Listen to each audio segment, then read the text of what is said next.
এটা চ্যানেল কি ওয়াকি-টকির চ্যানেল কি আপনারা জানি না। বরিশালে গোয়েন্দা সংস্থার ভুয়া সদস্য পরিচয়ে প্রতারণার চেষ্টায় এক যুবককে আটক করেছে কারা কর্তৃপক্ষ। আটক হওয়া ওই যুবকের নাম মেহেদী হাসান শাওন। শুক্রবার বিকেলে তিনি বরিশাল কেন্দ্রীয় কারাগারে যান এক আসামির সঙ্গে সাক্ষাতের জন্য। ওই আসামি হুসাইন আল সুয়ান, যিনি স্বাস্থ্য খাত সংস্কার আন্দোলনের সদস্য।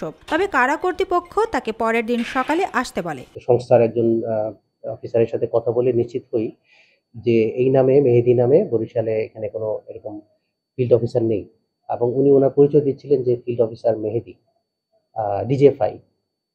তো উনি তো আগে ফোনে এই পরিচয়টা দেন নাই, যখন ডিজিএফআই বললেন তখন আমরা ডিজিএফআই কেও ফোন দিই, এবং ডিজিএফআই থেকেও জানানো হয় যে এই ধরনের কেউ ডিজিএফআই নাই, বরিশাল ডিজিএফআই নাই। ফলে তার প্রতারণার বিষয়টি আমাদের কাছে অনেকটা নিশ্চিত হয়ে যায়। শনিবার সকালে ফের কারাগারে এসে শাওন নিজেকে গোয়েন্দা সংস্থা ডিজিএফআই এর সদস্য হিসেবে পরিচয় দেন। এতে সন্দেহ হলে তার কাছে পরিচয়পত্র চাইলে তিনি কিছুই দেখাতে পারেননি। পরে জানা যায় শাওন দীর্ঘদিন ধরে ভুয়া পরিচয়ে প্রতারণা করে আসছিলেন। কারা কর্তৃপক্ষ জানিয়েছে, কখনো তিনি নিজেকে ডিজিএফআই, কখনো বিজিবি, আবার কখনো আইনশৃঙ্খলা বাহিনীর সদস্য বলে পরিচয় দিতেন। চাকরি দেওয়ার নামে অর্থ হাতিয়ে নেওয়ার অভিযোগও রয়েছে তার বিরুদ্ধে।